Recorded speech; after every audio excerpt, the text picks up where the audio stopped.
dans l'Évangile est placée en réalité sous le signe de la dérision. C'est une parodie d'investiture royale que Luc nous présente. Pourtant, ce qu'entend affirmer ici l'évangéliste, c'est que c'est dans l'extrême humiliation, alors que toute ambiguïté est évanouie, que Jésus, l'humble charpentier de Nazareth crucifié, affirme son étrange royauté. Un roi, frères et sœurs, s'impose par sa dignité, sa noblesse, sa grandeur d'âme. Or, jamais autant que pendant sa passion, le Christ n'est apparu aussi digne, aussi noble, aussi grand. Regardons-le souffrir, regardons-le surtout mourir pour nous. C'est une agonie et une mort de surhomme. Sa grandeur éclate déjà dans les ténèbres du Golgotha que dans la lumière du Tabor. Lorsqu'il oppose aux moqueries un calme, une sérénité sans mélange, lorsqu'il répond aux coups par le pardon et la prière pour ses bourreaux, lorsqu'il accorde le paradis aux malfaiteurs repentants. Un bon roi se différencie des autres par le souci qu'il attache au bien-être, à la sécurité et au salut de ses sujets. Il se distingue par l'affection qu'il leur porte. Or, jamais le Christ n'a révélé autant d'amour pour les hommes, qu'à cet instant où il souffre et meurt pour eux, pendu au bois du supplice. Il n'y a pas de plus grand amour que de donner sa vie pour ceux que l'on aime. Il a dit et il a fait. Comme en témoigne la présence des deux brigands crucifiés avec Jésus, la croix était un instrument d'infamie.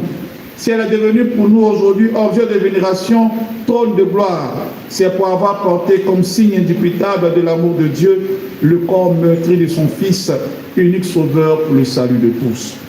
Les bras étendus du Christ et son cœur ouvert disent aux hommes de tous les temps combien Dieu les aime, combien Dieu nous aime, combien Dieu les accueille et ne rejette personne.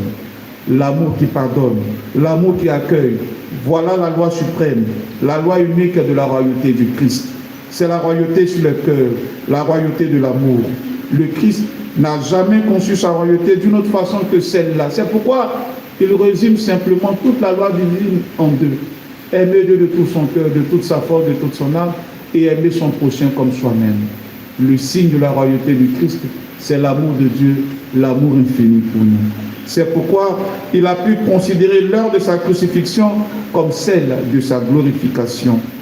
L'Évangile finit sur une note d'espérance pour nous et pour le monde.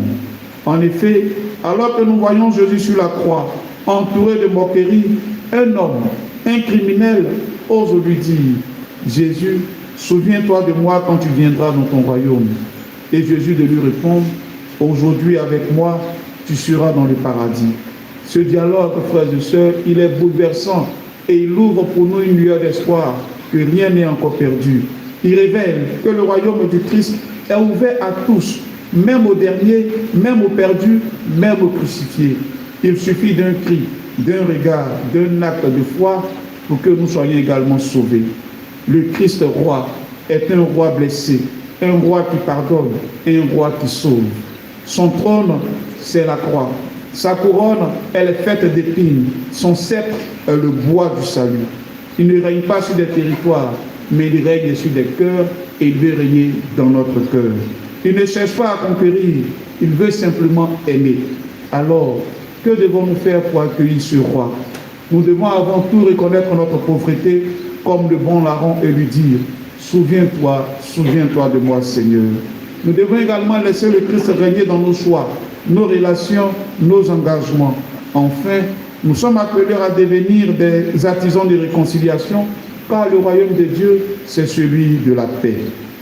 Frères et sœurs, en cette fête du Christ roi de l'univers, nous contemplons un trône en bois, une couronne d'épines, un sceptre de miséricorde.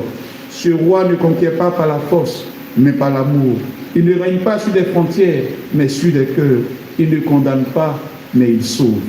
Alors que cette Eucharistie soit notre cri de foi, notre acte d'allégeance, non à un roi de puissance, mais un roi blessé qui pardonne, non à un règne de domination, mais un règne de paix. Et que comme le bon larron, nous puissions entendre au soir de notre vie, aujourd'hui avec moi, tu seras dans le paradis. Bonne fête à tous et que Christ règne dans notre vie.